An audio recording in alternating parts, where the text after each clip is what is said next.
Em nome do Pai, e do Filho, e do Espírito Santo. Amém. Naquele tempo, Jesus foi para o território da Judéia, do outro lado do Rio Jordão. As multidões se reuniram de novo em torno de Jesus, e ele, como de costume, as ensinava. Alguns fariseus se aproximaram de Jesus para pô-lo à prova. Perguntaram se era permitido ao homem divorciar-se de sua mulher. Jesus perguntou: "O que Moisés vos ordenou?"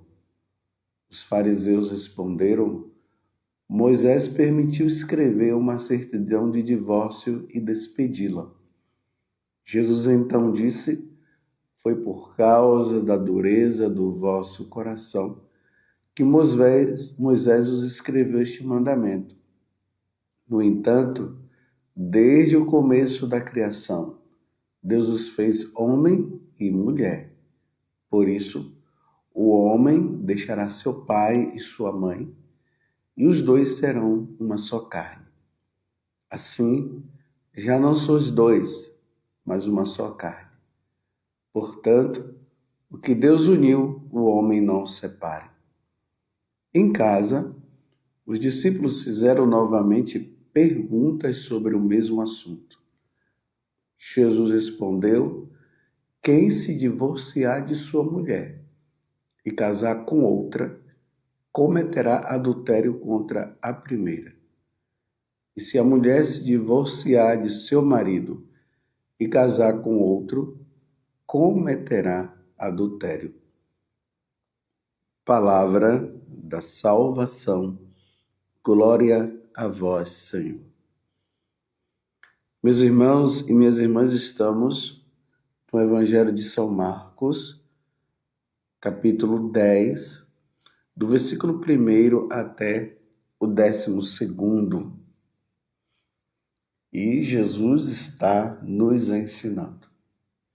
É preciso notar uma coisa, meus irmãos. Tudo que Jesus nos ensina é para o benefício da salvação da nossa alma. Quem quer se salvar é só seguir o que Jesus ensina. E não adianta ficar com questionamento, por causa disso ou por causa daquilo. E aqui vocês estão vendo que uma pergunta foi feita para Jesus. A pergunta é essa.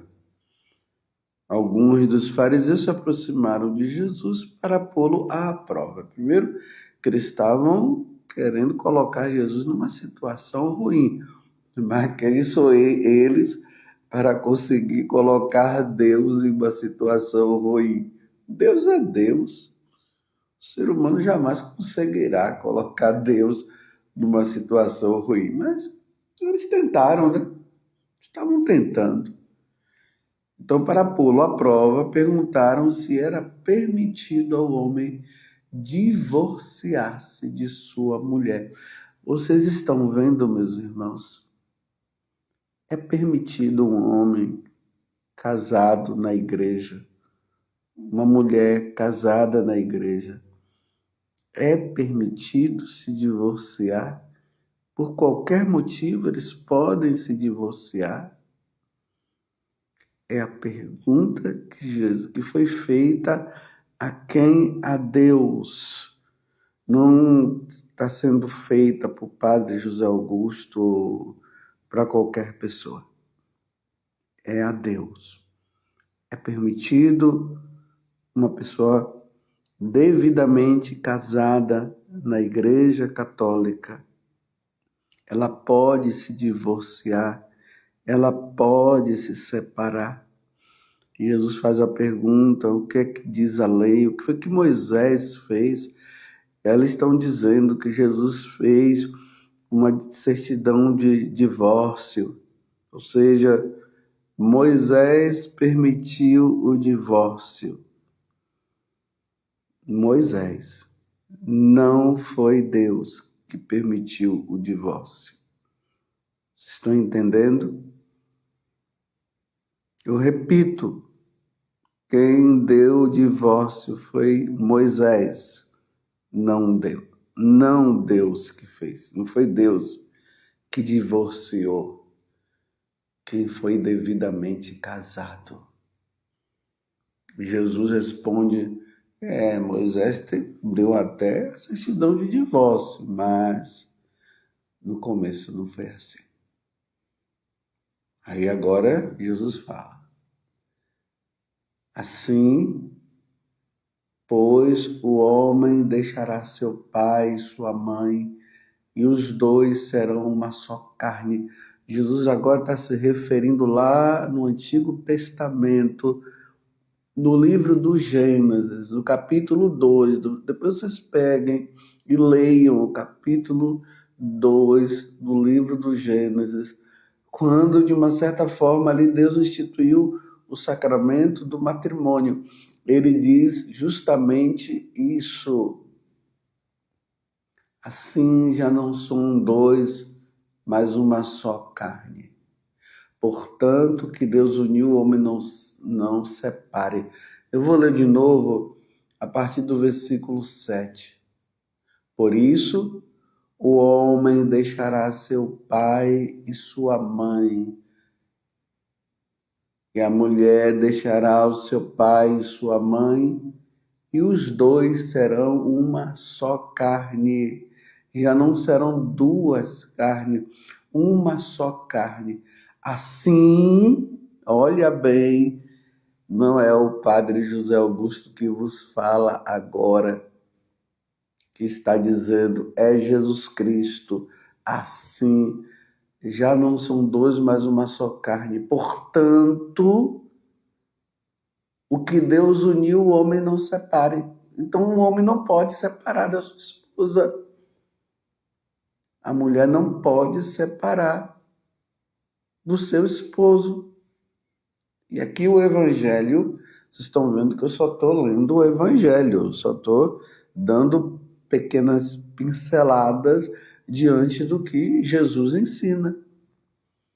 Em casa, os discípulos fizeram novamente perguntas sobre o mesmo assunto, porque eles não estavam acostumados com isso, não. Eles estavam acostumados também com essa lei ali de Moisés, casou, se separou. Não estou aguentando mais essa mulher, não estou aguentando mais esse homem. Aí vai lá, aí Moisés dava a certidão de divórcio, então eles quiseram aprofundar a pergunta. E Jesus respondeu, quem se divorciar de sua mulher, olha, você casou na igreja, tudo certinho, tudo certo na igreja. Quem se divorciar de sua mulher e casar com outra, comete adultério contra a primeira. Entenda o que Jesus está dizendo. Você casou na igreja, tudo certinho, fez o curso de noivos, compreendeu todas as coisas, aí você casou. Aí você assumiu essa mulher, você assumiu esse homem. Quem se divorciar de sua mulher e casar com outra, cometerá adultério contra a primeira, tá entendendo? Comete adultério. E se a mulher se divorciar de seu marido e casar com outro, comete adultério. Adultério é pecado mortal. Então você que está me ouvindo agora e você casou na igreja, depois de você ter casado, olhe bem o que eu estou falando, fez tudo certinho, vocês namoraram, vocês foram se conhecendo, depois você fez o curso de noivos. O curso de noivo é justamente para isso, para aperfeiçoar, para mostrar a beleza que é o sacramento do matrimônio, mas também ali se fala das dificuldades próprias que cada um vive, que cada um passa. E aí, vocês resolvem se casar, foram lá na paróquia, fizeram tudo certinho, né? Papelada, tudo. Marcaram o dia do casamento. E depois de ter marcado o dia do casamento, vocês receberam o sacramento. E vamos lembrar, eu vou até pegar aqui o rito do matrimônio, para você lembrar todas as perguntas que o sacerdote fez para vocês, que pode ter sido também algum diácono, né, que fez a celebração, que assistiu o matrimônio. E a primeira pergunta que foi feita foi essa. Eu vou dar um nome aqui normal, comum, e aí você vai observando. José e Maria, viestes aqui para unir-vos em matrimônio. Por isso eu vos pergunto perante a igreja, é de livre e espontânea vontade que o fazeis? Lembrem-se do que você falou. É por livre e espontânea vontade que o fazeis? E você, José, respondeu sim. E você, Maria, você respondeu sim. Olha, a pergunta é de livre e espontânea vontade. Se você casou e não foi de livre e espontânea vontade, se você estava ali forçado, você estava forçada a esse matrimônio, mesmo que você tenha respondido sim, mas lá no coração você estava dizendo não, porque você não queria casar com essa pessoa, esse casamento é nulo. Compreendeu? Esse casamento é nulo, mesmo que tenha tido a celebração, porque você não fez de livre e espontânea vontade, você fez porque você foi forçado, ou você foi forçada por alguém, ou você casou pelo dinheiro, ou casou simplesmente porque a sua noiva estava grávida, então fizeram tudo rapidinho para não causar problema. Então tem que ter sido por livre e espontânea vontade. É a segunda pergunta. Abraçando o matrimônio, ides prometer amor e fidelidade um ao outro. Olha, vocês prometem amor e fidelidade um ao outro. É por toda a vida que prometeis, ó. É por toda a vida, não é por um mês, não é por 2 meses. Por toda a vida. E vocês responderam sim. Se lembra que você respondeu sim? É por toda a vida. Lembrando aí o rito, como aconteceu lá naquele dia. E a terceira pergunta foi essa. Estais dispostos a receber com amor os filhos que Deus os confiar? Por exemplo, um casal que querem casar, mas eles não querem ter filhos. Imagina, casar, mas não querer ter filhos. Esse casamento não tem validade.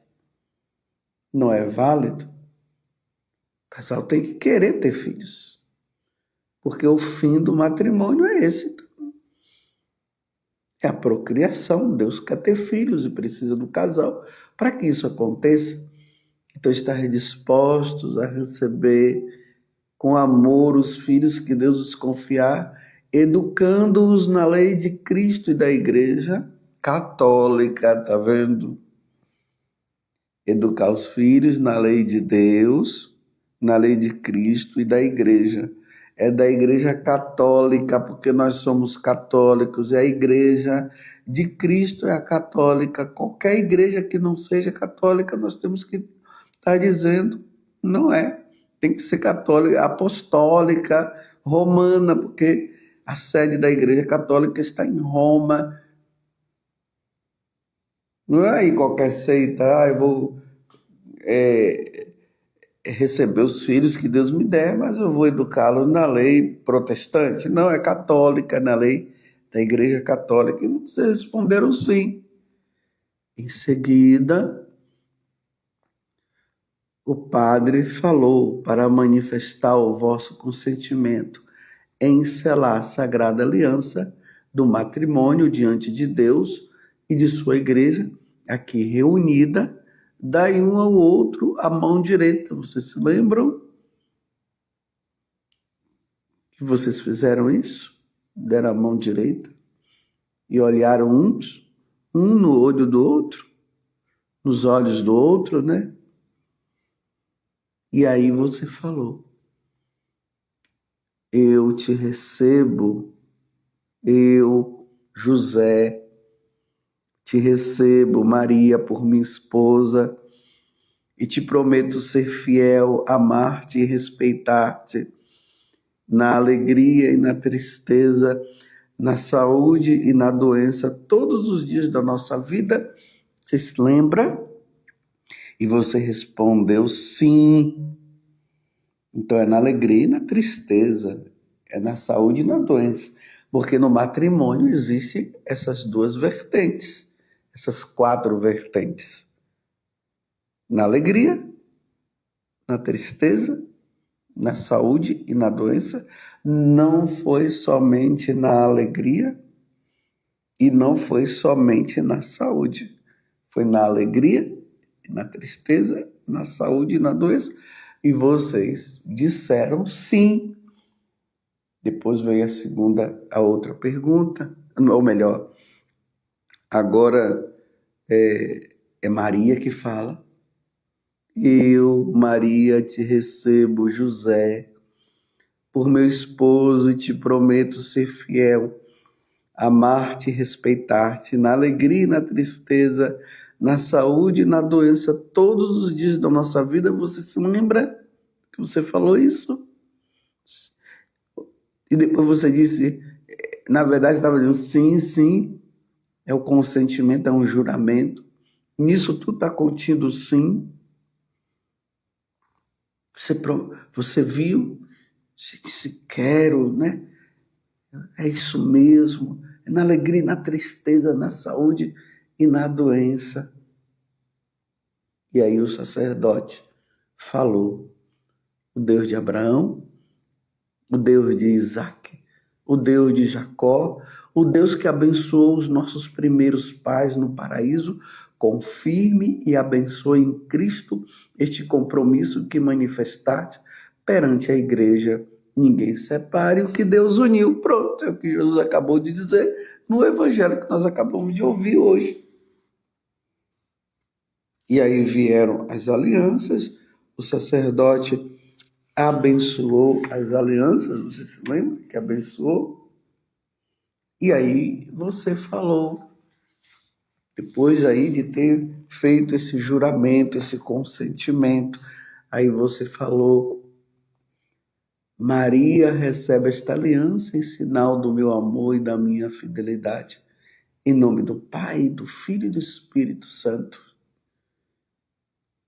E você falou: José recebe esta aliança em sinal do meu amor e da minha fidelidade. Em nome do Pai, do Filho e do Espírito Santo. Aqui está, de uma certa forma, o rito do matrimônio. E agora Jesus está falando: ninguém separe o que Deus uniu. Jesus que está dizendo: uma vez casado devidamente, não pode arrumar outra pessoa. É adultério.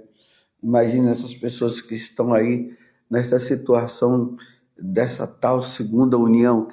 Só existe a primeira, não tem segunda união. Só se pode casar depois que o cônjuge morrer. Aí Maria morreu. Aí eu estou livre, posso casar de novo com uma pessoa livre. Não uma pessoa que está vindo de um outro casamento, precisa ter muito cuidado com isso. José morreu, está viúva, pode casar de novo. Agora, não estou aguentando, não suporto mais, Então não dá para eu casar. O catecismo da igreja diz, então se separem, né? Se separem, não querem ficar juntos, se separem, mas não pode casar com uma outra pessoa enquanto a outra não morrer. É simples assim, esse é o entendimento. Está entendendo? Mas as pessoas querem os seus direitos. Ai, padre, ficar sozinho agora? Meu filho, já não deu certo, você está querendo se complicar mais ainda? Está entendendo como é que é a coisa? Reflita, veja. Quem está no adultério, São Paulo vai dizer na carta aos Coríntios, na primeira carta aos Coríntios, não herdará o reino dos céus, não entrará no céu. Cuidado, você que vive na tal de segunda união, você está colocando em perigo a salvação da sua alma. O primeiro que morrer vai para o inferno. Jesus está dizendo que não pode separar. Quem casou na igreja e agora vive com uma outra pessoa, está colocando em perigo sua salvação. São Paulo diz, não herdará o reino dos céus. Ah, mas o padre disse, o fulano, outro padre falou, o bispo disse que eu posso comungar, que eu posso sim, que eu posso confessar, que não tem problema. Foi Jesus que falou? Esse padre, esse bispo ensinou errado. Por isso não se pode abençoar uma pessoa que casou na igreja. Olha bem o que eu vou dizer. Não se pode abençoar uma pessoa que casou na igreja e agora vive com uma outra pessoa, não com a sua esposa, com aquela que casou na igreja. Não se pode abençoar essa pessoa, porque estaria dizendo para ela que ela está tudo certinha, que não tem problema. Em outras palavras, se um sacerdote abençoa um casal que não casou na igreja, casal de segunda união, na bênção ele está dizendo, vai para o inferno vocês dois, é isso que está dizendo. Porque a bênção é para quem já é casado na igreja, você entendeu? Parei para refletir. E isso que eu estou falando é doutrina da igreja. É doutrina da igreja católica. Você casou na igreja, você não pode estar com uma outra pessoa. Agora, se você buscou lá a nulidade do casamento, foi lá no tribunal eclesiástico, fez tudo, o tribunal declarou que esse casamento seu foi nulo, aí você pode casar novamente. Fora isso, não pode. Se viver dessa forma, está caminhando para o inferno. E eu termino dizendo mais uma coisa. O casamento é só entre um homem e uma mulher. Vocês estão vendo aqui, o homem deixará a sua família e vai contrair o matrimônio com uma mulher. É o homem com uma mulher e é uma mulher com um homem. Não é homem com homem e muito menos mulher com mulher. Não existe sacramento do matrimônio entre homem com homem e mulher com mulher. Está entendido isso? Não tem na Sagrada Escritura Deus abençoando o casamento de homem com homem, mulher com mulher. Homem com homem não faz filho. Me desculpe eu usar essa expressão. Mulher com mulher não faz filho. Você compreendeu? Se tem sacerdote aí abençoando homem com homem, mulher com mulher, cada um vai prestar contas a Deus dos seus atos, porque isso vai contra os ensinamentos da lei de nosso Senhor, na lei de Deus, vai contra. É dizer também para esse casal que está abençoando, ou melhor, que não é bênção, né? está amaldiçoando e está dizendo: vão para o inferno. Simplesmente assim. Você entendeu? Essa é a verdade que nunca mudará. Louvado seja nosso Senhor Jesus Cristo, para sempre seja louvado, e a sua mãe, Maria Santíssima.